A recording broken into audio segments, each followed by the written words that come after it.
ษให้อย่าลืมฟังเสียงเพลงอายห้องส่งป่านนี้น้องคงพะวงหาอายบ่ไหวน้องอย่าน้อยใจว่าอายนี้จะลืมไหลขอจงมั่นในใจว่าสายฮักแท้แน่นอนน้องนางจะเหมือนตัวอายบ่นอหรือมีคู่ร่วมหอพอนอจากอายไปก่อนน้องอย่าได้ลืมสัญญา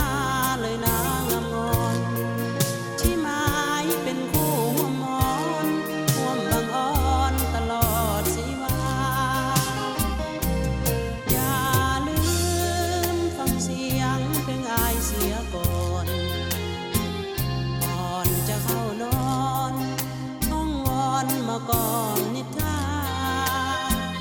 ขอให้น้องนอนฝันดีเถิดนา